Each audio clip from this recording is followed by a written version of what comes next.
Hi there, it's Kim Calvert from Dynamite Lifestyle. I'm a high performance mentor and I am really grateful to be here sharing my takes of how you can create the results that you want. Kim Calvert, welcome to the podcast. Thank you very much. Thank you for inviting us to your beautiful home as well. Yeah, you're welcome. It's lovely to have somewhere that you can bring people. Yeah, I don't think there's a better space than this to shoot a podcast. Yeah, it definitely lends itself well, and this is our main space that we create and work from, and it just is peaceful. It's exactly what I always wanted and envisioned, and I'm very, very blessed and grateful.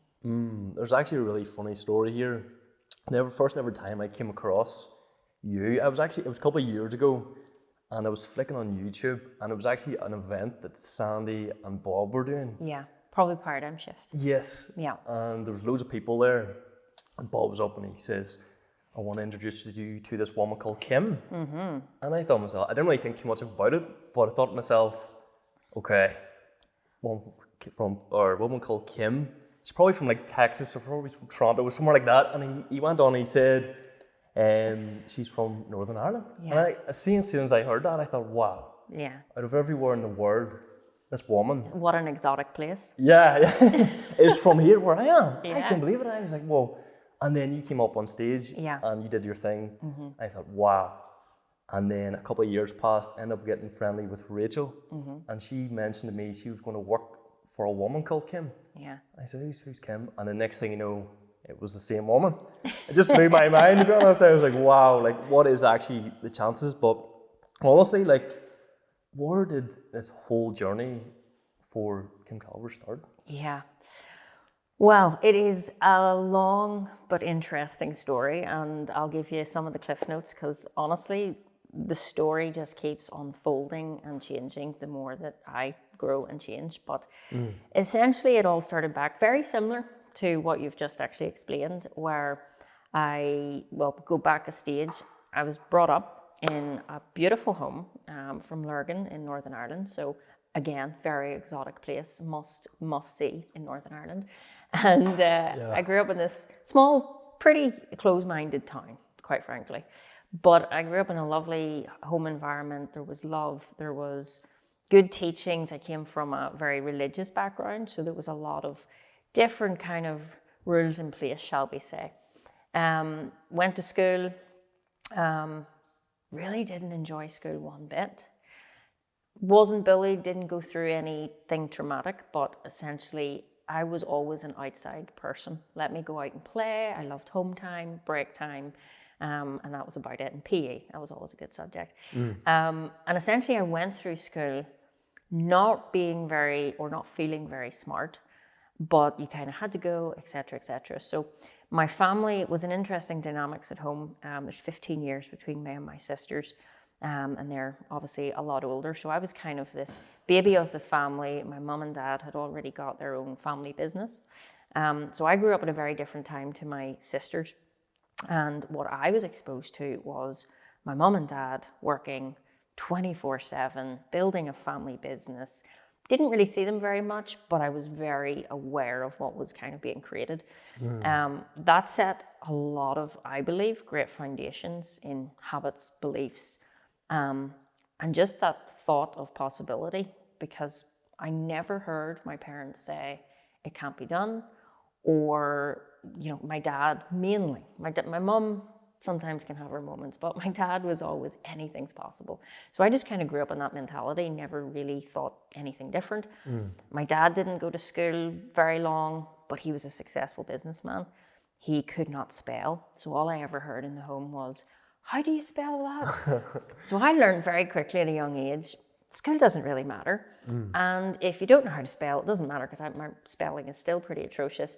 You just ask somebody else. So these were all kind of the little things that I was learning. My dad would always sleep in, etc. And I would pick up these habits. Then it went to school, didn't do well at school, got me exams, got the basics, but just scratched through. Always had this knowing in the back of my mind, I'm going to be okay. Then it got to the wonderful teenage years of life when everything just seems like it's against you and you can't work out anything. And then it's time to go to university. I did not want to go to university, the thought of more school. Why would you say yes to that? That made no sense. But then I started to see everybody else was going off to the city. I didn't really want to be at home, so I thought, I'm going to have to do something. The great reason that I decided to become a nurse was twofold. I'll give you the good one first. I loved helping people. I loved working with people. I was good in a hands-on approach. And the second greatest reason that I still think was very smart, you didn't have to pay to become a nurse. So there was no fees to go to university. You actually got paid to do it. So me and my mind and how I thought at the time, I thought, well, this makes sense. So I went to university, didn't show up to many classes, did not enjoy university one bit. I was the worst student. I was frequently being told, you're never going to get through this course, etc., etc. But when I would go on placements and I would be working with people in the hospitals, glowing reports. So my university lecturers were like, we don't understand. The reports say she's brilliant, but we know she's a nightmare. So it basically ended up, they said, you'll never do well as a nurse. You'll always be a band 5 and you'll never, have any increase. So I kind of took that on board and went, no problem. Qualified as a nurse, and then I spent nearly 9.5 years in mental health nursing, which was an incredible time of my life, from the learning, from the impact to the experience, to being really at the front line of acute mental health for young people in Northern Ireland and Ireland. It transcended that I actually became very successful in that role, where I went from a band 5 to a band 6 to a band 7, all within about 4 years, which is not the norm in nursing. You usually need a few more grey hairs than what I already have to get up to those levels. But then it all kind of changed in my mid-20s, where I was now at the top of the payment ladder, top of my career. And I'm now 28, kind of looking around me going, is this it? There's got to be more. I found myself pretty miserable in both my professional career and my personal life. I had fallen into a relationship, and I'm sure a lot of people can relate, where you're madly in love, everything's wonderful, and then one day you're kind of going, what happened? If you'd have asked me back then what happened, I would have said, well, it's that person's fault. When you ask the Kim now, I would say, no, that was Kim. And the reason, and what goes with that story and why that's so important, is I realized at the age of 28, I was broke mentally, physically, spiritually, financially. Everything was not going well. Yes, I had the good government job. Yes, I had the pension that you get when you're really old, and it kind of, you don't even know what you're getting. But I found myself sitting in my office one day, looking out the window, watching the birds flying, and I just went, there's got to be more. And I couldn't figure it out, because I was always told as a child, work hard, get a good education, and you're landed. Like, everything's going to be good. You'll have money, you'll have happiness, you'll have health. Well, my relationship was falling apart. My inner love for self was deplorable. I hated myself. You wouldn't have known that from the presentation that I would have had. I looked like I had it all, but deep down I was so unhappy with who I was, and lots of just different things. I think a lot of people go through that period where they just kind of go, who am I? And it's a pretty deep question that very few of the population can answer. And when you don't know who you are, and you're going through this thing called life, and you don't know who you are, then that becomes a very turbulent process of, you're just firefighting whatever's coming at you in your life. And for me at that time, what was coming at me was a relationship that had fallen apart, me not loving me or knowing who I was, working more shifts, working extra hours, but at the end of every month, I was broke. So that, I was confused. And when you don't understand how results happen, you don't understand, well, they told me to do this and I did that, it's not working. you don't know. Now my understanding of not knowing is something called ignorance. When you don't understand the cause of an effect, you're ignorant to it. So I'm ignorant to flying a plane. Never done it. So if I get into a plane and you put me in the cockpit, I'm going to be afraid because I don't understand it. So anything that you don't understand, you become afraid. And when you become afraid, then you either stall, panic, or just keep doing the same thing, hoping it's going to get better. There came a point in the pet shop, which is probably the most defining story, where I have two little Jack Russells at the time. I have one now, Roxy and Rex. And they've been with me from the very start. I lived in Belfast in what I call the ghetto. I will not name it, but I call it the ghetto because it was a pretty rough place in Belfast to live, put it that way. And my house was so small, as we say here in Northern Ireland, you couldn't swing a cat. And I just was so unhappy with where I was at. I was grateful, you know, I'm always grateful for my home and for, you know, breath and life, but I was unsatisfied. And I think when it gets to that point in your life when you realize that you want more, you start to feel guilty for wanting more. So I had all these different mixed emotions. And then one day I'm in the pet shop. The old relationship had ended. I had just met somebody and I thought, uh-oh, yeah, I'm going to fall in love. This is going to be the happy ending. But how am I going to make this work when I am broke? I am earning £2,000 a month, and at the end of every month, there's no money. How am I going to live in a better place? How am I going to give this person that I've just met the world, as we all want to do? And again, I think we say that in relationships. I want to give you the world. I meant it. Like that was it. When I make a decision, or a commitment, I stick to it. So I'm in a pet shop, and Lindsay, the person I just met, was with me. Exciting date, I know. And we're standing down the aisle to get Roxy and Rex some food. Now, I had always just bought the cheap dog food in the local shop. I wasn't big into this. It was cheap. That's what I went for. Lindsay, on the other hand, likes her things, and she likes good quality. And she said, oh, look at this dog food. You could get Rex and Roxy this. And I kind of was watching her, and I said, how much is that? And she said, oh, it's £20. Well, in that moment, I had my hands in my pocket, and it was like the whole shop disappeared. I wasn't really thinking about dog food. I was thinking, I don't have money to buy dog food. I don't have enough money to put good nutrition into the two little people that are in my life that mean the world to me. Yeah. And I was squeezing my hands so tight with pain. I was embarrassed. I didn't want to tell Lindsay I couldn't afford it because she did not know I was broke. That was not going to be a good chat up line. And I'm standing there squeezing.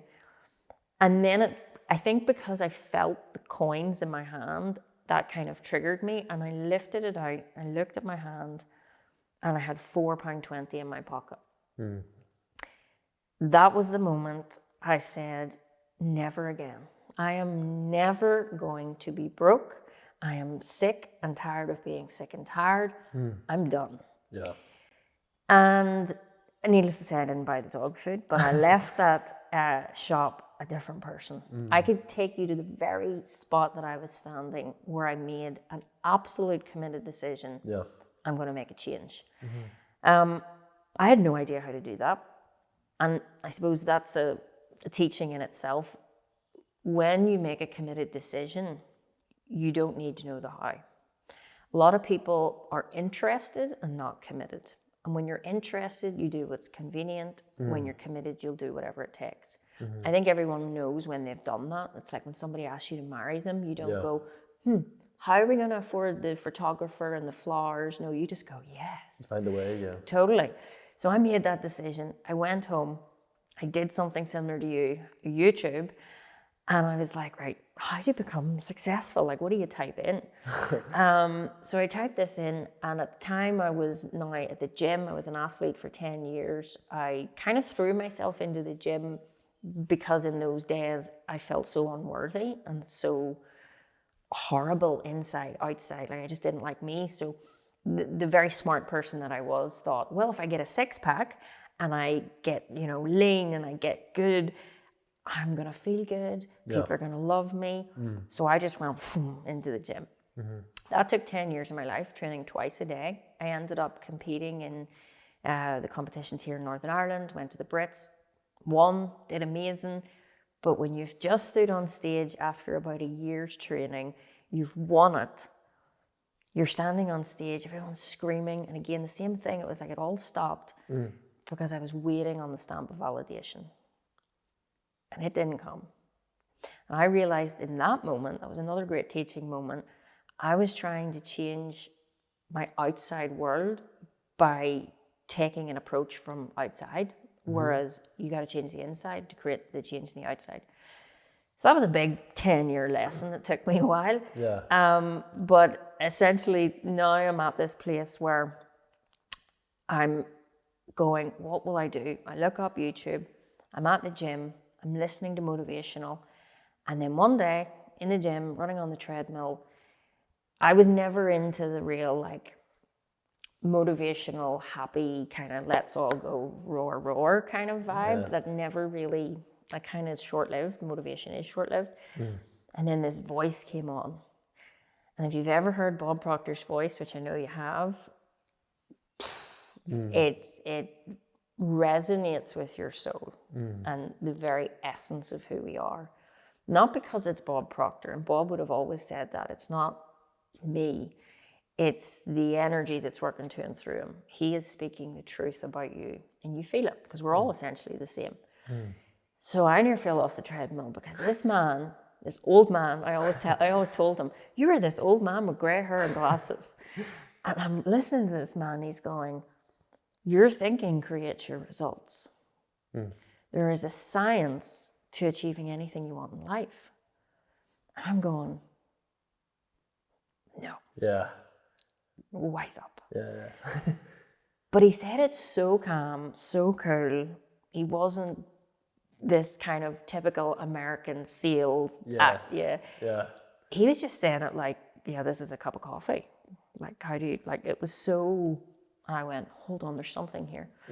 So again, being the very educated person that I am, I scrolled through YouTube for weeks on end, trying to find a secret.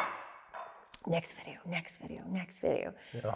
And then there was a little sign that was probably on every video, contact us if you want to be mentored by us.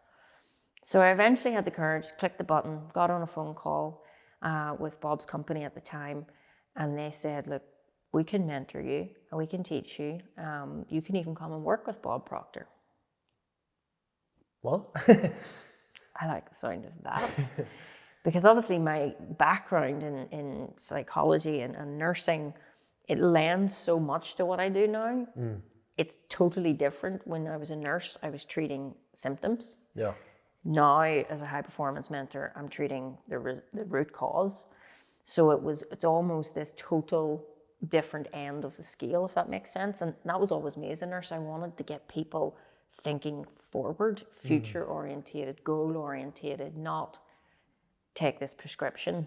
Hopefully that manages it. We shouldn't manage things. We should get to the root. What was the dream back then? What was the visions of Kim as a nurse, or what was the aspiration? What was the visions? I wanted to be a pro athlete, because I that was my release. That was my getaway. So I'm the sort of person, when I start something, I am all in. So if you go right back to the start, I think I had my first business when I was 6 or something. I've always had these little mini businesses, massaging your family's shoulders. I charged 50p, which still blows my mind. Jewelry making business. I was always the one to say, I can do anything. So I think there was always an entrepreneurial spirit. But when you get to the age of picking university, there's these boxes that you must fit into. And there wasn't entrepreneurship, There is always the business route. I have never done a business course. I never intend to do a business course. And they don't teach anything about results. So in my mind, you know, I am now an entrepreneur, multiple business owner, doing very, very well, 8-figure companies, but I've never done a business course. And it just kind of shows you that ultimately, if you figure out what creates your results in life, you can just reverse engineer it. And that was exactly what happened with Bob. So the dream, I'm not sure, I think I lost my ability to dream kind of in those 20s, because you just kind of, you live for the weekend, you want to go on your one holiday a year, you're showing up to work, you go home, you watch TV, you eat rubbish, and you get up and do it all over again. Yeah, and that's normal. Yeah. Totally. There was I didn't even think about goals. That wouldn't have been a conversation. I'm sure you've been in many places where nobody's sitting around talking about goals. Most people sit around and talk about other people or the dramas of the economy or whatever's going on in the world today. Yeah, if you're not talking about that, you're nearly the odd one out, nearly. Totally. Yeah. Now, because I don't go out that much, to be honest, but if I'm ever like out, especially like family events, people are talking about stuff and I'm going, I have no idea what you're talking. They're like, how could you not know? It's all over the news. Because I don't watch the news, that's why. And people think you're crazy because you're not informed. It's ignorant. I just don't believe that. It doesn't serve you to fill your mind full of negative things. That's why they're called programs on TV, because they're programming your mind. And that's just, I choose to set my own programming, which is ultimately the best. So yeah. What sort of made you believe when you were on that treadmill and you seen this guy, this older fella who is from a different country, different everything to you? My thought was, I best not tell my dad because he'd think this is all woohoo. Yeah. And I kind of didn't really tell anyone about it. I just took every opportunity to consume the content. It was the weirdest feeling. It was like I already knew it. It was familiar. It clicked and made sense. Straight away. Yeah. Now, I'm not that sort of person, right? I would go into French class and I would still not be able to say anything years later. So this was very peculiar to just take to something and just, it was like I just knew it.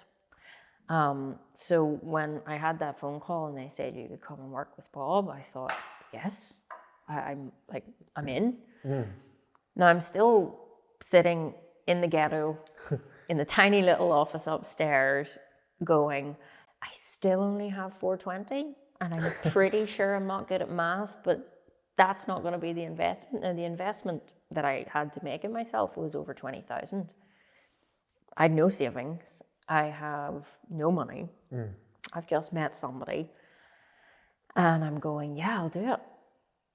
I think the guy on the other end of the phone kind of was like, really? I don't even think he was convinced. I says, just give me a couple of days. So again, it got to the point of, you just make it happen. That's just it's always been my belief and style. I now understand it. I didn't in the beginning. I always just did things. Now I have an understanding of it, but... It's like unconscious. Yeah, unconscious competent, yeah. I didn't know any of this, so... I basically then went, okay, I'm going to sell my car and I'm going to get whatever I can get for it because it really wasn't a fancy car, and I'm going to use that money to invest in me.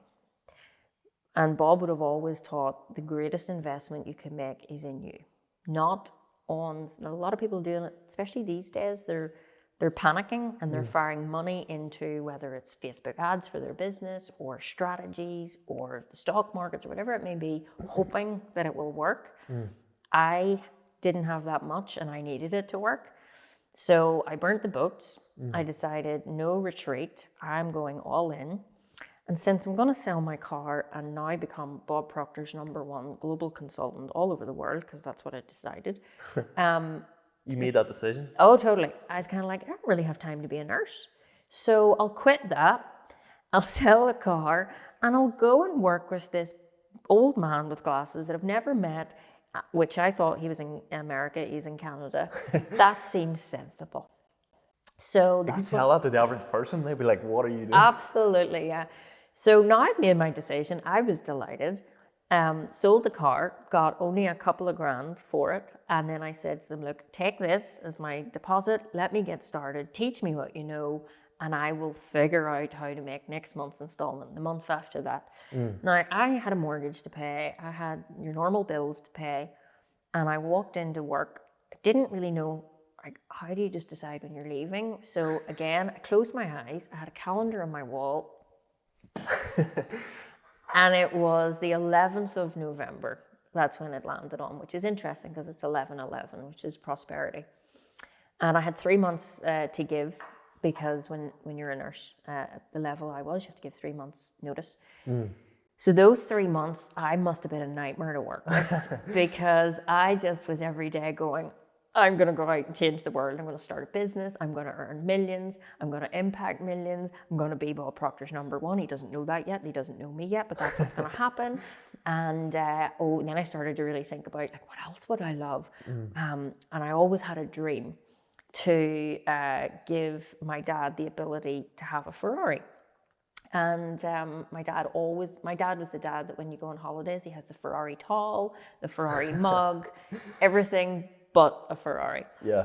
So I love cars, and I'm not into most, like, handbags and shoes. Trainers, yes. Cars, absolutely.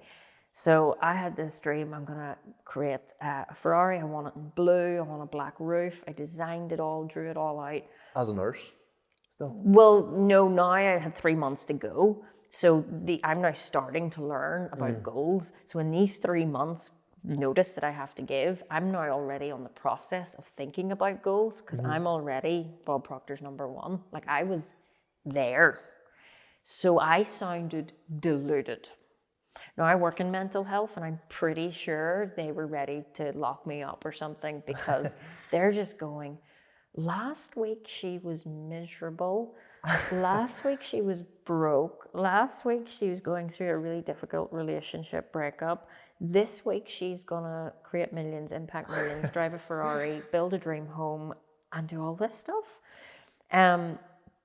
Looking back now, I probably sounded ridiculous, but I was in it. And that was the decision. So those 3 months then were over, and then that was me into starting the business and really making it work. And I guess, I just, like, to the average person or to the normal person, you'd say, doing what you did is so far out of anyone's even capability to think that. Do you know? Totally illogical. But when you look back at all the greats of this world, all of the great thinkers, all of the people that have made what we have now, were all totally illogical in their thinking. The Wright brothers decided they were going to build a big metal bird, put people in it, and fly them across in the air. That must have sounded absolutely crazy at one time, but they did it. So I cared a lot about what people thought of me before I started to shift my mindset. But somehow in those moments, I just had such a desire, and it was pulling me rather than letting other people. I kind of knew, I've made the decision, I've committed. Again, this is what differentiates an interested and committed decision. When you do that, you burn the boats.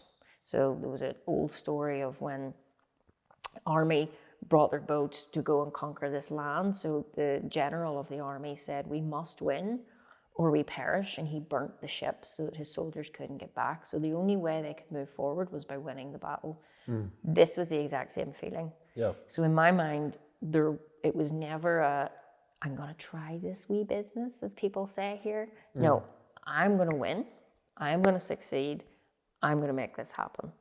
And that just seemed to really power me forward. Putting yourself on that frequency of... Everything is possible. I had no idea how I was going to do it. I had only started to learn about mindset. But when I had a mentor, and when Bob said, borrow my belief, something about that just made me go, I'm going to do that. It felt right. And that's really, I suppose, what's so important. Your intuition, or some people call it their gut, that's what we should listen to more, not our head. The head was screaming, Your mum and dad are going to kill you. Yep. You've now lost your pension. How are you going to pay the mortgage? What are you going to drive? Will this actually work? You've never been in business. If you listen to my dad, he would say it takes so many years before you break even and blah, blah, blah, blah. So I thought, well, I best not tell my parents. So I didn't for 8 months. And there was a strategy behind that, because I knew if I went home at the Sunday dinner, always the same conversation, you know, nursing? How's nursing? Now don't you give that up, and blah, blah, blah, the pension. You're like, So I would just eat my dinner and go, and I thought, if I mention this,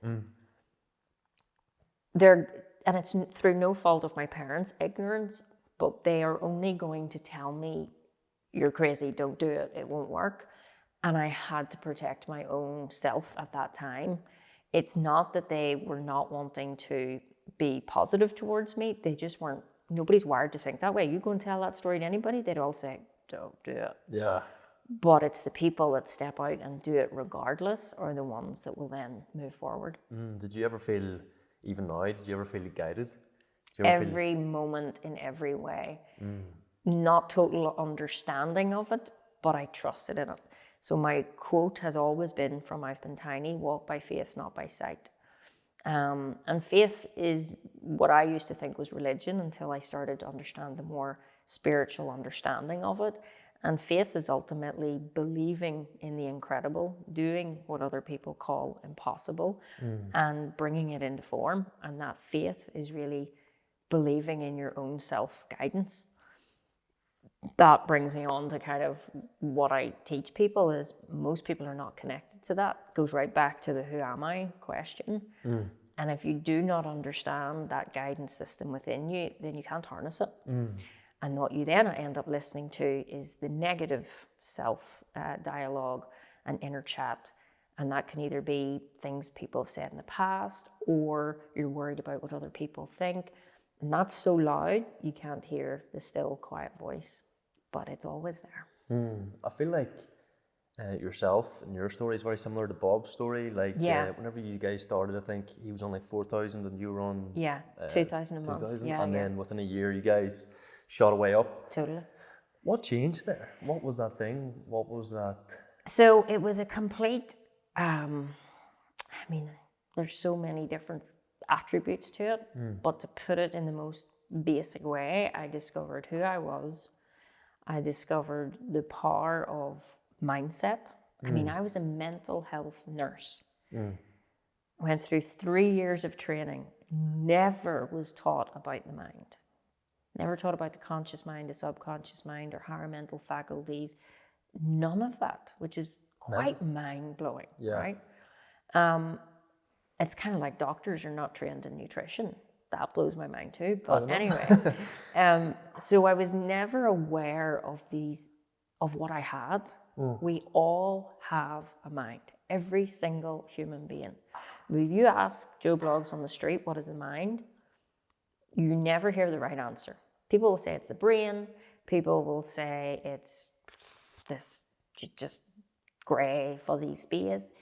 Nobody can understand it. So if we don't understand the operating system in which we have, no wonder we get stuck in life. So for me, what really changed was the discovery of who I am at a deep spiritual level. And that is, I'm actually God's highest form of creation. Now, I don't say that from a place of ego going, this is who I am.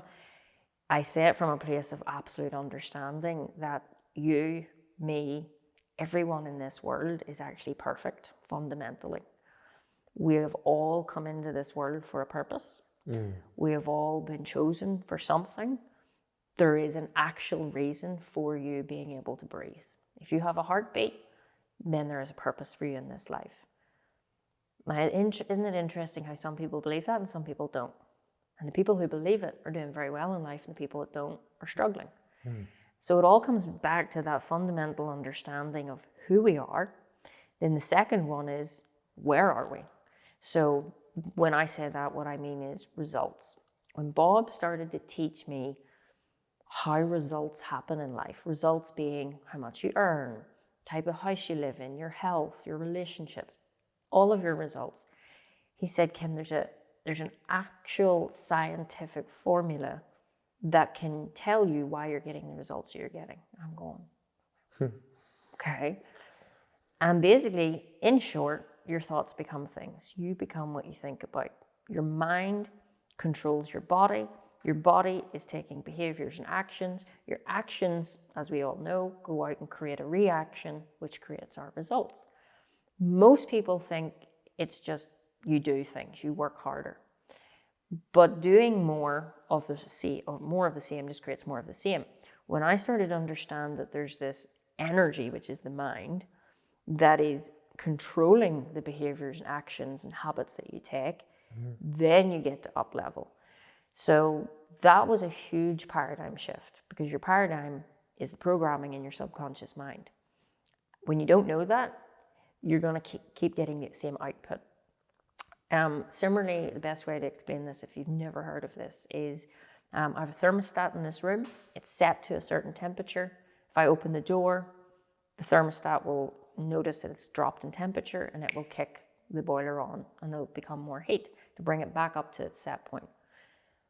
If I want to change that, I can go over and hit the boost button, get an extra wee bit of heat, but that's temporary. If I want to completely change it, I have to go to the panel and reprogram it for the temperature that I want. This is the exact same in life. If I want my results to change, I've got to go back to the root cause of results, which is my beliefs and my habits inside my subconscious. So this got me very excited, because I started to look at my results, and my results sucked. I'm going, okay, well, I'm broke, and my health's not great, and I don't live in the house I really want to live in. I don't go to the places I really want to go to. I could work on my relationships. And then when I started to go, okay, so Bob, you're telling me my thoughts create my reality. Yes, okay. Well, I didn't choose to earn little. And he really got me to think about this differently. He says, but did you not tell me that you thought you were unworthy of a person? Yeah. So if you don't feel worthy, how are you going to attract money into your life? You can't have a lack mindset and have abundance in your results. If you've got lack mindset, you're going to have lack results. And I started to look at my relationships. I didn't love me. So of course I attracted partners into my life that didn't love me and didn't treat me good. You know, everything made sense. So then I went, okay, so I now believe you're correct here. My results are a reflection of what I'm thinking. This now must mean if I change how I think, my results will change. That was the magic secret. It's not even really a secret. It's just learning the science behind it. So I started to think differently. I started to think about money. Like, I was in a taxi coming home somewhere not that long ago, and taxi man, as they love to chat, started really complaining the whole way home about no money, and this has happened, and inflation's happened, and all this has happened, and I'm so broke, and it's all terrible, and the whole world's awful. And I'm going, okay. And I'm in the back of the taxi going, Kim, are you going to go into seminar mode? And I thought, no, I best not, but I'll ask him a question. In fact, I asked him two questions. Number one, what would you like to earn? Well, it went silent in the taxi, and he didn't really know how to respond to that, which I found interesting. And then I said, what are you doing to earn more money? And he didn't have an answer for that either. And my point, and what I went on to explain to him, was you're complaining and giving attention to what you don't want.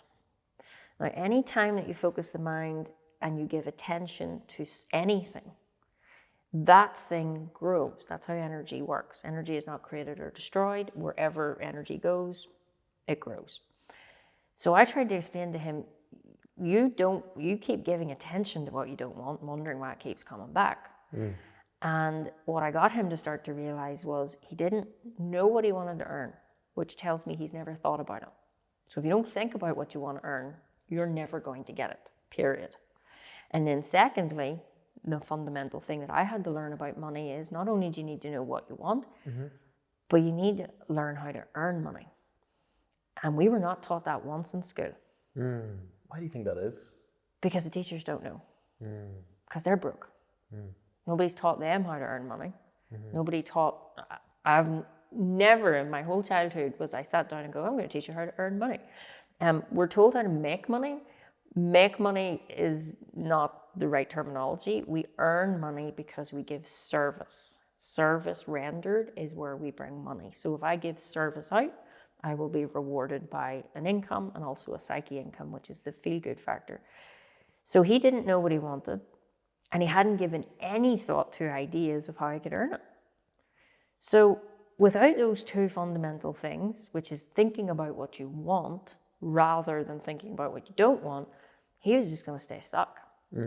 Now, the taxi ride was over, so we didn't get into the whole outcome of it, but it's fascinating to me that all of us have went through life and we've never been taught how to earn money or think about money in the right way.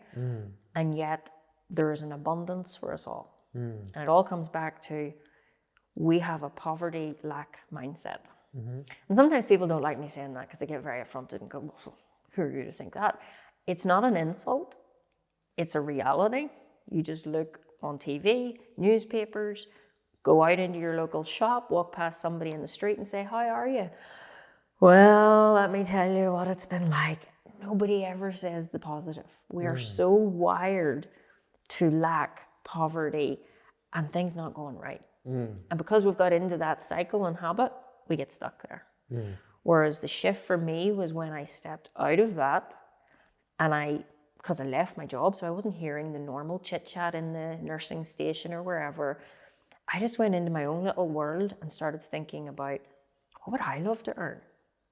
How would I love to serve people? Like what can I give to the world? Because that's the first law of prosperity. You got to give before you can receive.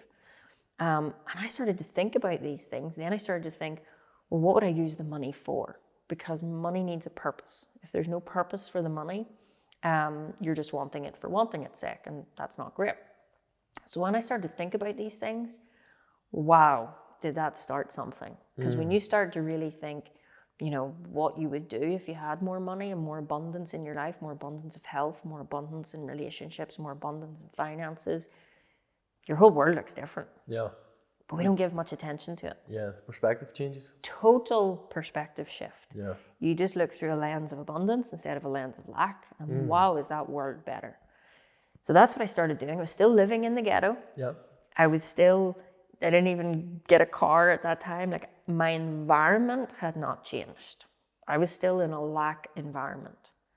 But my mindset, psychologically, I was living in a prosperous world. And because that is fundamentally how you do this, you got to see what you want before it's ever there. You've got to be grateful for what you have. You've got to be grateful for what you know is coming.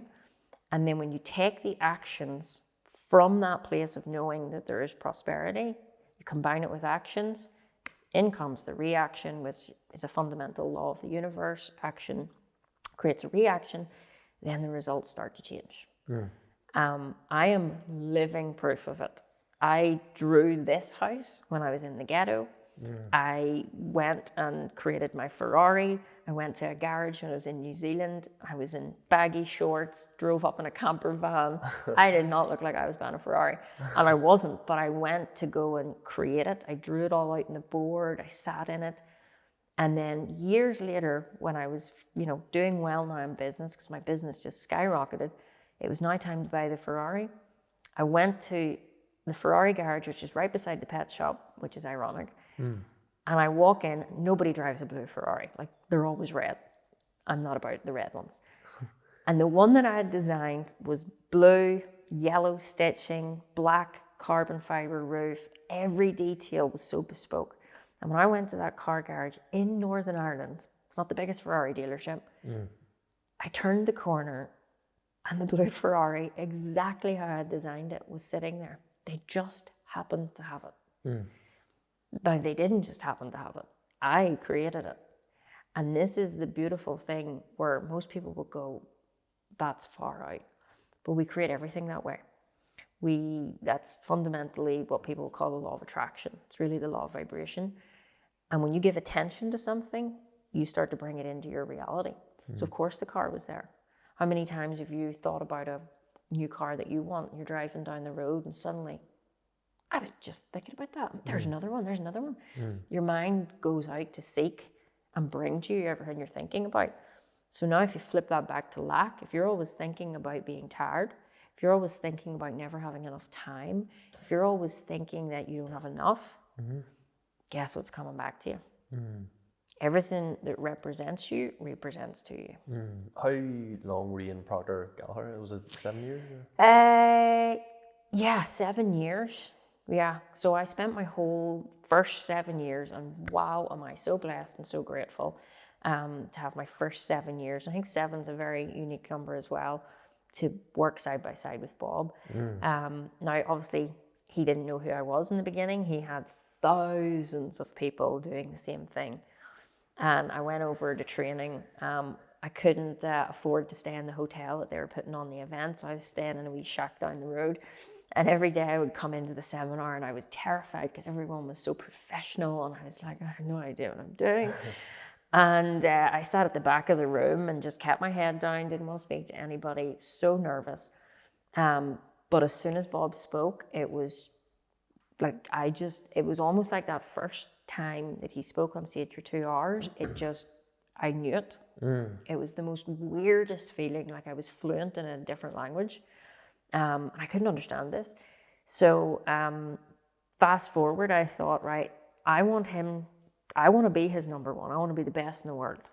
And I want to work with him.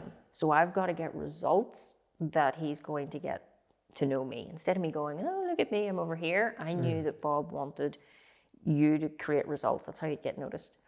So I got to work. And my first year, I think I grossed about 100,000 in business, which was pretty magical. And then in 3 years' time, I had earned the first million. So I got to 7 figures in the first 3 years. Then Bob Proctor definitely knew who I was, because he was just seeing, where are all these results coming from? So I started then becoming very close with Bob. He pretty much took me under his wing. I was like his child. And nobody got what I got, you know, but I definitely earned it. And he just took such a shining to me. He always said, you're exactly like me. So he took me under his wing for the rest of those years. I would spend a lot of time at his home. We would be on the phone all the time. And he was then just my absolute mentor for those years until he passed then in 2022. I seen you actually said something really interesting. You were at like a meeting, and you said, I think Bob was there, and you said you want to be his number one diamond pin, I think, something like that. Yeah. And then you were like, oh, and you have to hit like 150,000 or 150 clients. So basically, you know, in any sales organization, there's always, you know, different awards and different things that you can get. And I was Bob's number one. There's just no other, like, everyone, it's lovely that you showed up, but I mean, I am doing this. Yeah. And what I'll say about that is, one of the number one critical things that people in any business or in life need to learn is, you should not compete, okay? You should always create. Professionals create, amateurs compete. So I wasn't in there going, I'm going to beat you, or I wasn't looking at competitors, and I don't even call them competitors. I was creating, and I knew I'm the creator of my results. So it doesn't really matter about anybody else. So we're sitting in this meeting. It's called the $1 Million Round Circle. And basically, I knew that Paradigm Shift was coming up it was the 10th of October, and this must have been 21 days before that. It was in end of September, and we're sitting in training, and I wanted to get the diamond pin. I wanted to be one of the first to achieve this award. Now, to achieve that award, you had to have like 300 sales in a year. I was doing pretty good, but I needed another 121 in the next 21 days. Impossible, some people would say. Never been done in history. Yeah. Like, literally. Most people in the whole organization, and there was thousands and thousands, hadn't even done 100 in like years.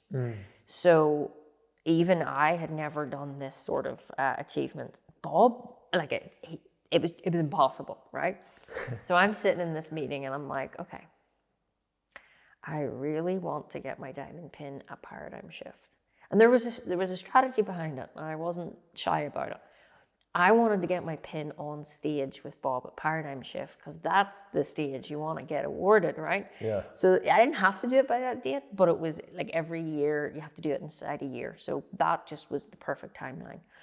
So I sat in that meeting and everyone was giving out their goals, and I said, I didn't even want to say it. Like the majority, like what I call the human me was going, shut up, don't even say it. Just do it quietly. But if you don't do it, nobody will know. Like, don't open your mouth.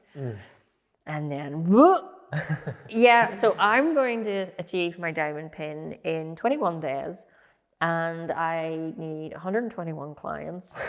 And 10 of those days I'm in Spain hosting a retreat, so I'm totally working. All my sales team are coming out with me, so like we basically have no company working for a week. But yeah, that's what I'm going to do. And Bob just stood and went. And he always had this look, and you were like, oh, okay. And I was sweating at this moment, and he just looked at me, and you knew. And I'm sure he would disagree, but like he was equally going, that is a big feat. Yeah. But I said I was doing it, and he knew I was so different because I'd never said I was going to do something that I hadn't before. So he was kind of like, okay, Kim. Yeah. So as soon as that meeting was over, I regretted ever opening my mouth, because now I have to do it, and I have no idea how I'm going to do it. So we went off to Spain because I had to fulfill that commitment to my clients. And I sat down and I went, okay, there's a way to do it, because we've always been taught if you can think it, you can achieve it, but you got to believe it. So I knew that if I had the ability to think of the goal, and this is what I truly believe, this is what I teach my clients, if you're actually able to see it in your mind, you can hold it in your hand. Now, the piece and the bridge that makes it into the physical from the invisible is the thinking process. You've got to be in alignment with your goal, you've got to work in harmony with the laws, and you've got to have a good idea. A big idea equals a big income. And this was definitely a big task. So I came up with an idea, and I'll not bore you with everything that I did, but I came up with an idea that I was going to reach out and do like a masterclass online. They're everywhere now, but back then, nobody was doing this. And I did 3 one-hour sessions on my lunch breaks while I was teaching this retreat. So I was teaching all day, but on my lunch break, I would go out into the garden, put a camera in front of me and just talk for an hour, and then back in, do the rest of the retreat. Next day, the same. And I just made an offer online, on Facebook, for people to come and work with me. This was so far-fetched. I don't have time to take a sales call. I don't have time to tell you about it. Here's the price. Click this button, join. Nobody does that. Yeah. I did it, and we closed about 70 people like that. Then I kind of went, oh, well, I need more than 70.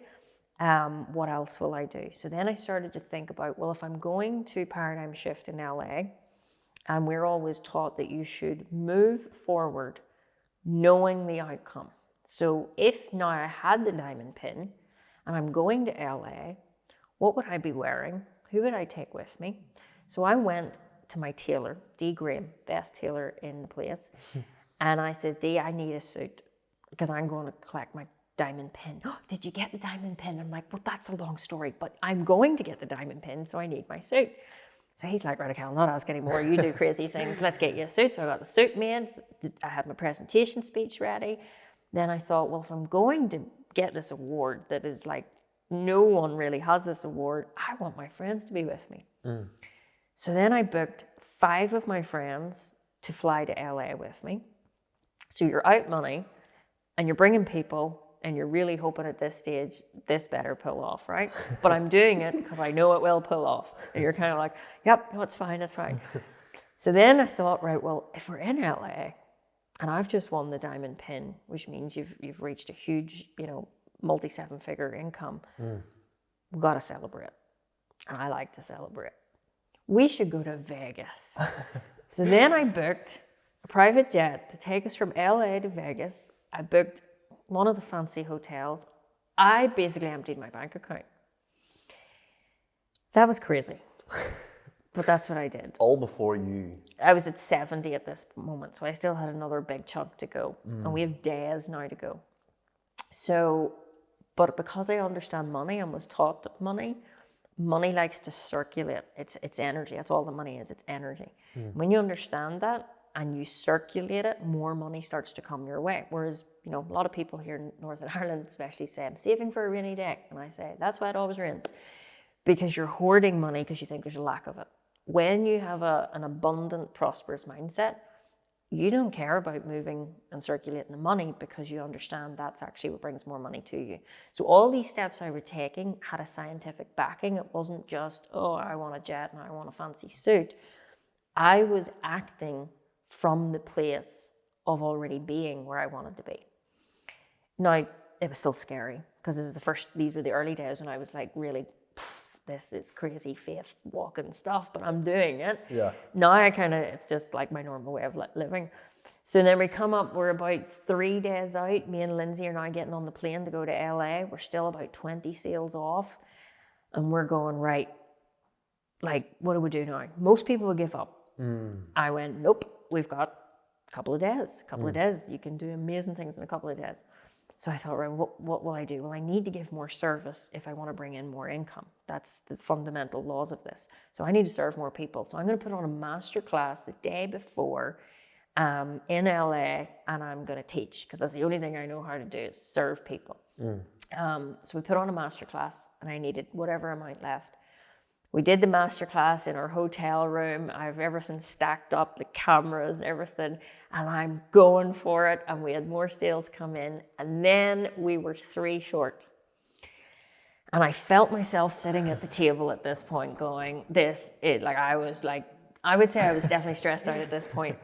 And I was so rigid, and I'm on the computer, and I'm like, Lindsay, look on your computer. There's got to be 3 people that want what we have. And we're just going, and then I realized, and I looked at my body, and I was rigid, and I was tense, and I went, oh, I forgot one crucial thing.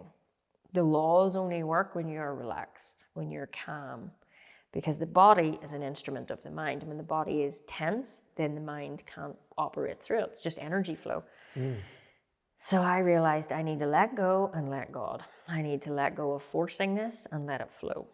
So I literally had to pry myself off and go and sit on the seat and went, okay, I'm just going to meditate for 10 minutes and I'm going to just relax. Did that for 10 minutes. Then I heard a wee ding. Went to my computer, checked my emails, and Bob's company had just emailed me to say, Kim, we've miscounted. You've now done it. You didn't have 3 to get. But the lesson for me in that moment was I had to learn to let go, and that I had done enough, and I now had to just let everything work out. And that was the best email I think I ever received. So we went to the awards. My friends met us. We went to LA or Vegas. We had the best time. The money came in. We served clients all over the world. And it's just kept growing from there. Yeah, I think it's really interesting, that story and the nurse story, because there's a lot of similarities there. Like, you were sort of faced with an impossible situation, and then you found a way, and same there, you found a way. And that's just it. Nothing is impossible unless you think it is. But there's always a way, always.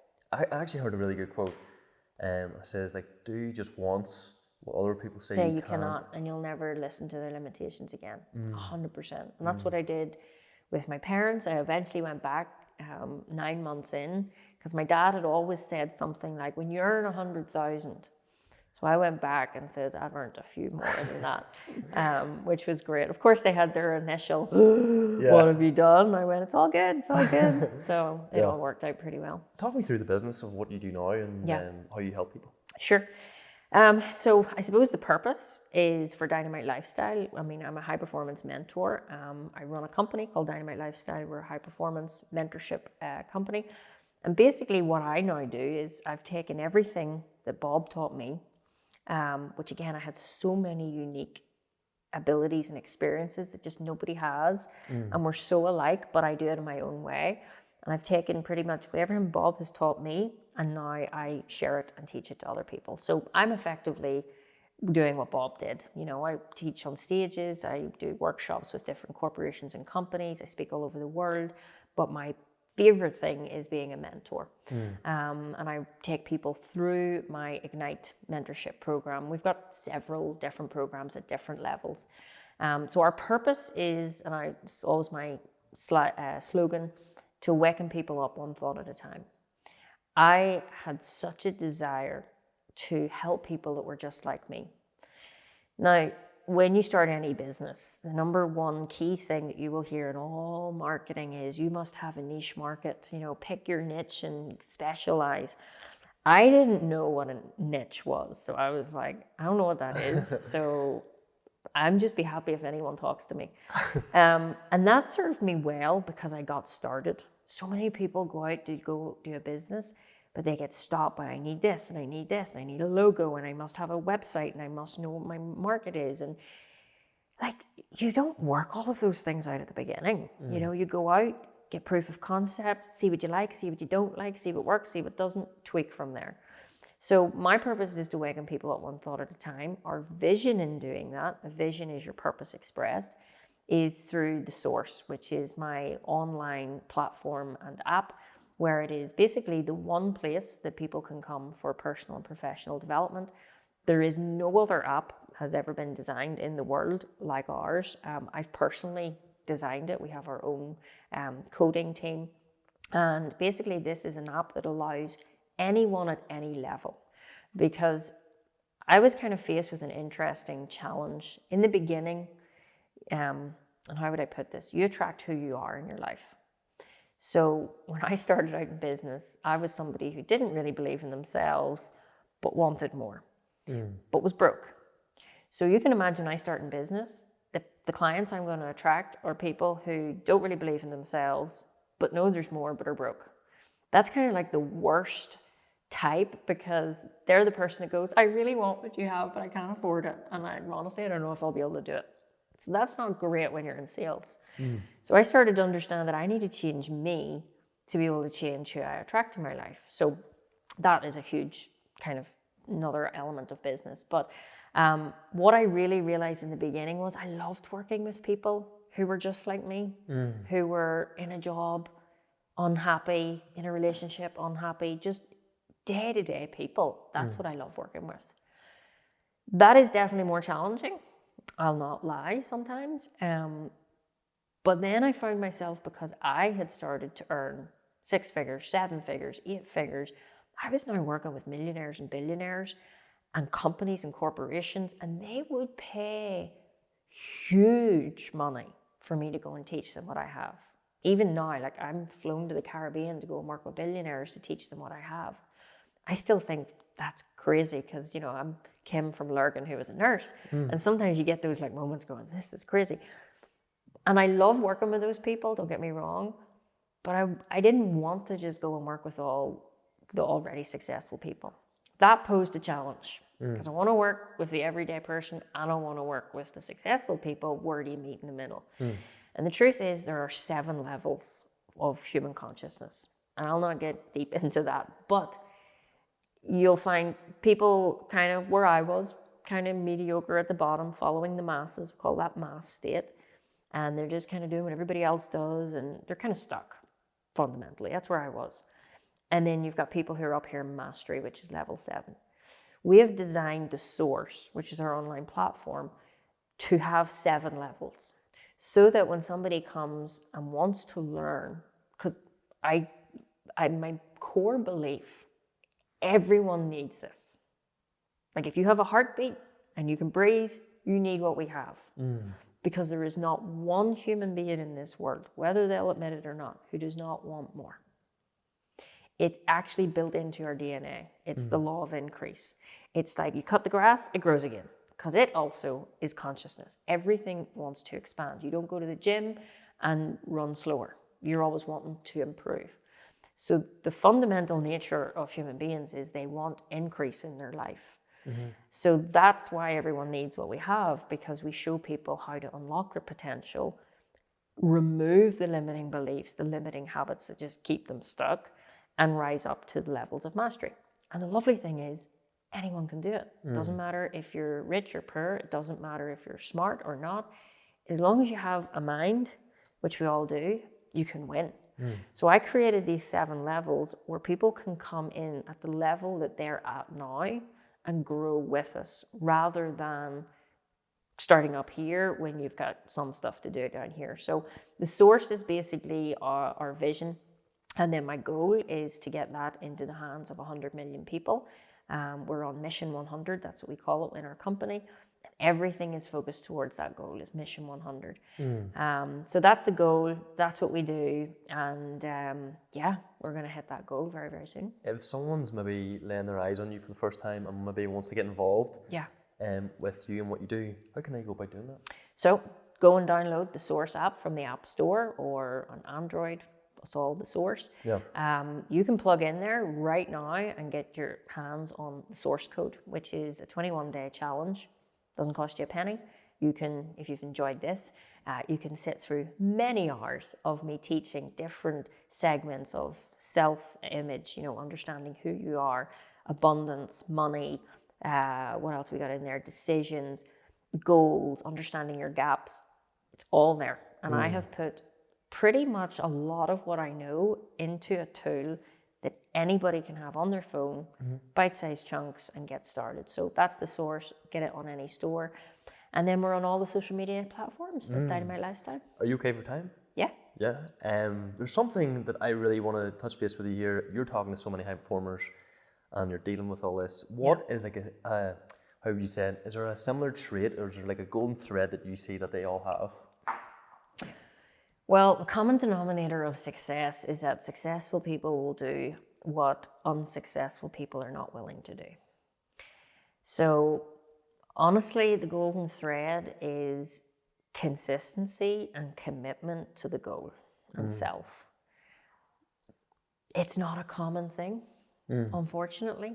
A lot of people start things with great intentions and then it doesn't kind of go the way they want to, so they're out. It's never going to always go the way you want. Yeah. Like, you zigzag your way to success. So you got to understand that for every adversity, there is an equal seed of achievement. There's a lesson in that. What can I learn? How can I use that to understand this better? So it's that stickability factor, commitment, consistency, and then that compounds. And that's what creates the momentum. Because everything we're talking about here is about energy. And that's what your mindset is. So the more that you can stay focused and aligned to your path, to your goal, I always say, be focused on the goal and let the objectives, give way. There's going to be obstacles, let them give way, keep your eye on the objective.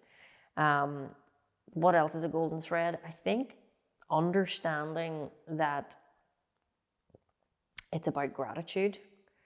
Like, gratitude is a huge habitual practice and ritual that I would have, and that every high performer that I've ever seen has, and that's spending time every morning. Like, I've got my own gratitude logs, where it's a special book. I sit down. It's the first thing I do when I get up, have a coffee, sit down, some music on, and I write 10 things I'm grateful for. And I write 10 things that I'm grateful for in the here and the now, because what that does is not only does that ground you and keep you grateful for what you have, because you don't want to be one of those people that's just hungry for things. Like, the purpose of a goal is not to get, it's to grow as a person. Me achieving the Ferrari, the dream home, all of those things are not because I want to have a Ferrari and look at me, but it is a result that demonstrates that I have given service and I've been working on purpose. That's why I only need one Ferrari. Like, when I go on trips, there's lots of other people have Ferraris, they're like, well, what are you going to get next? And they've got like 5,000 different watches. And I'm like, I just wanted the one, because there's actually a story and a reason behind it, I don't just get things thinking that'll make me feel better. And that is so needed to be heard by so many people. Yeah. Because the more that you make something special and there's an intention behind it, it's critical. So gratitude will keep you grounded and out of ego. And then I write out my goal every single day. And I write it out in the present tense as if it is today. That practice alone completely changed your life, because you're setting the frequency that your mind is going to operate first thing in the morning onto this. So the rest of your day, how many times have people got up, rolled out of bed, hit their toe on the ends of the bed, the kids don't have their school uniforms on, we're rushing out to work, you hit traffic. So by the time you get into work, your energy's already like, oh, is this day over?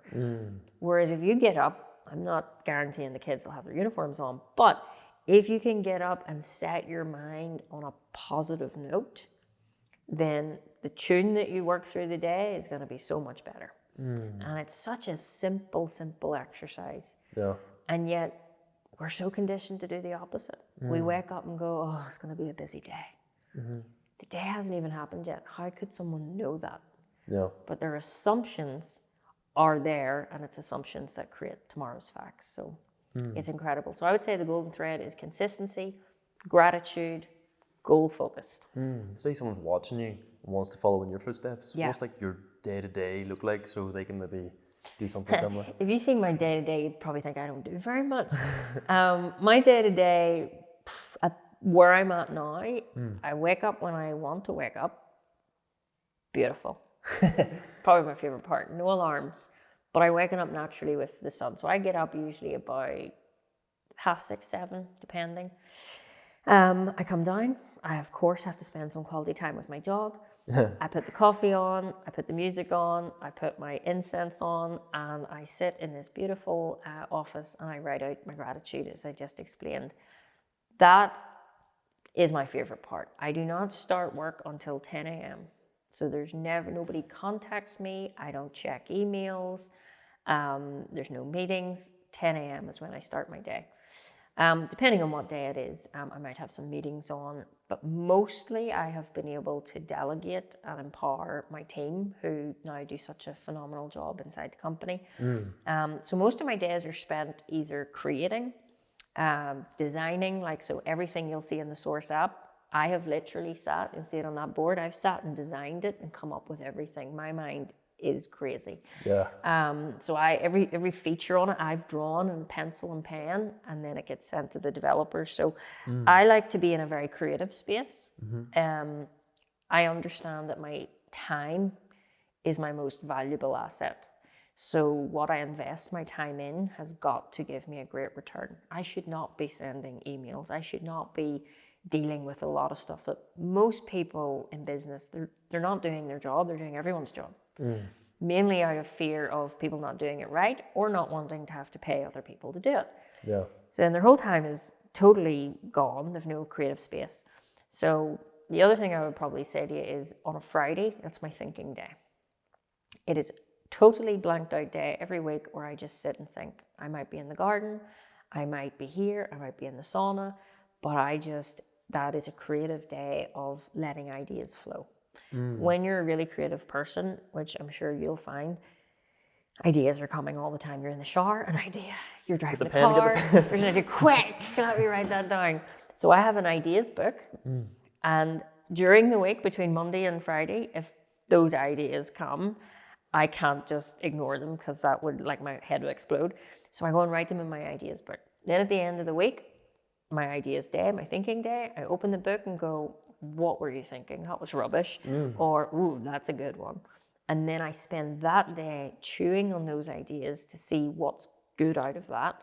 And then I either delegate or implement or get it started. So that has been a huge thing for me in the founder CEO seat that I'm in now. And then I stop work usually about 4, or kind of whenever I want, which is lovely. Yeah. And then I spend my evenings. You wouldn't really know the difference because, again, I love to study, I love to read. Would you study every day? Was that Every single day. Yeah. You should never not go a day without studying. Earl did that, didn't he? Or Yeah, Bob did it every single day, Earl Knight. I mean, that is the secret sauce to success. Because until you grow your conscious awareness, which is what study will do, you can never, I don't care how smart you are, I don't care if you work day and night, you cannot, by science, grow bigger results without a bigger awareness. So for me, studying every single day is the essential criteria. It's like you wouldn't go a day without eating. because your body would stop growing. So it's the exact same thing, but it's for your mind. So that's definitely, I usually do that between 4 and 6. And then evening time, there's visioneering, setting up my day for the next day, planning out my next steps for the day to follow. And then just chilling out with Lindsay or with Rex. Yeah, it's pretty relaxed. When I'm looking across the table, I see like a successful business owner. If the nurse version of you was watching this, the version of you are now, what do you think she would say? I want to be her, probably. Yeah, I think there was always, I was always here, right? I just had to shift. And this is like so important for everyone to hear. You don't have to go out and get anything. You have to become aware of what you've already got. So the nurse version of me was still me that you see, but there was just a few more layers dimming that light that was inside. And I always use a light as a great example for like a dimmer switch. You can dim the switch and the light goes down. But when I open up and give more access, more awareness, the expression of light is greater. Most people, their lights are on, they're just dim. Some people, unfortunately, go that dim, they switch the light out. Yeah. And that's why it is so important that we all have a responsibility, in my opinion. It's not about just doing it for yourself to earn more money, get a nice car and a house. I've now been able to impact thousands and thousands of people across the world that are impacting their families, are impacting their children. Like, you'll never be able to see the total impact, but I know it's there. And that is saving people's lives. Like, this material saved my life, but I had to study the right material. And there's so much stuff out there, but unless they're talking about the root cause to results, which are paradigms and subconscious, it's just not going to make a shift. So I think that version of me would have recognized this version and been, I want to go there, would be my feeling. I have a couple more questions. Yeah. But, and these are some personal ones I want to ask Sure. you. Do you still have a gold card? Oh yeah, lots of them. I've got one over here on my table, but without a doubt, I've never stopped doing the basics. Still read Think and Grow Rich all the Yeah, time? Yeah, it's over here too. Everything that I've done in the beginning. Is that his book? It's not his book, but it's my book, and then he signed it. Wow. Yeah, which is pretty awesome. So always have your gold card. Yeah. That's an old one, but that's a gold card. And then you just write on the back of it, I am so happy and grateful now that, and then you write whatever it is that you desire, and you keep that with you. And then this is Think and Grow Rich, and this one, that was from Bob. Whoa. So that's a special gift, which is pretty cool. I like the way it's still on your desk. You know. Well, I use it every day. Yeah. So yeah, I'm never done teaching from it and studying it and sharing it, and that's what I love to do. So I don't read a lot of books. People often say to me, Kim, what's your top 5 books? And I went, I haven't even read 5 books, to be honest. Have you not now? No. Okay, well, probably 5, but definitely no more than 7. Yeah. I just keep reading the same ones over and over because people think I see so many social media posts like, you need to read 100 books in a year. Load of rubbish, and nobody does it. Yeah. You're just piling in more information. We've already got enough without even reading any books. It's about becoming aware of what you've got. So I just keep studying the same ones until I understand them deeper. Like, I feel like it's the repetition of reading the same thing over and over again. Well, that's the fundamental law of learning. Like, you didn't just ride a bike once or drive a car once. You had to keep doing it over and over and over until it became an automatic habit. Now you can ride a bike, listening to music, talking to somebody else on a bike, because you've now sunk it into the subconscious. That's where results happen. So imagine you now take the same concept. Like, do you ever procrastinate? Yeah. Yeah, everyone does. But do you wake up in the morning and go, today I'm going to procrastinate? No. No, but you did it. So it's really annoying because you keep doing the thing that you don't want to do. It's getting you the results that you don't want, and you know that, but you keep doing it. So this is what we call the knowing-doing gap. This is what catches everyone out. You know better, but you don't do better. So this is where this causes this mental struggle. It's like a tug of war. You know what to do, but you don't do it. But what is so awesome about this, when you're able to close that gap, and I don't have time to tell you how to do that here, but when you start to realize, like a lot of people say, I just don't have time. And I go, okay, do you have time to brush your teeth? Well, yeah, because it's just part of their day. It's part of their habit. Imagine, let's say you're in sales. Imagine you were just in the habit every day of making a sale. Wouldn't that change your life? Well, yeah, that would be great, but that's not. But it could be. Because if you're able to create a simple habit like brushing your teeth or eating food, you don't think about those things. You always have time to do it. And I guarantee if we were all adults and we were never taught to brush your teeth, and I said to a room of adults, I need you to do this twice a day, nobody would do it because they're not in the habit of doing it. We only do it because we've been taught since you were a kid. It's now become part of our habitual routine. You don't have to make time for it. You don't say, oh my God, I don't have time to brush my teeth today. You just do it, right? So when you start to take that same mentality, but create habits that are going to create an increase, whether it's in money or productivity, then they become part of you don't have to think about it. You just wake up and do it. When you wake up and do the things that you need to do to get the results that you want to get, that's when you've cracked the code. Because it's just what you do. You don't have to think about it. Yeah. I was going to ask you about your top 3 books, but I'll not even. What does the future look like for Kim Calvert?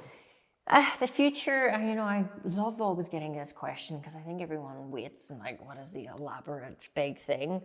I think it's just more of doing what I'm doing. Like I have such a profound knowingness that I'm here for a great purpose. Yeah. At a very specific time in the world as we know it. People are starting to waken up a lot more. And I truly believe, even though I'm 37 in a couple of weeks, 2 weeks, even though I'm pretty young, as I like to think, I'm only scratching the surface. But I believe of what's to come is going to be more of a greater expansion of what I'm already doing. Like I know my purpose. I'm going to be doing it till the same age as Bob, if not longer. So that's never going to fundamentally change. It's going to be the impact that will just get bigger and bigger and bigger. So as I say, the goal is 100 million people to be working with us inside the Source app. And if we can impact 100 million people, that's going to be pretty incredible. So it's really just fuller, greater expansion of who I am is the big goal. If someone's watching this, where can they maybe find you on socials? Yeah, Instagram, Facebook, all under Dynamite Lifestyle. LinkedIn, Kim Calvert. And as I say, go to the App Store and download the Source. I've one more for you. Yeah. And Seamus Fox actually asked this, and I thought it was really good. And he says, how do you want to be remembered?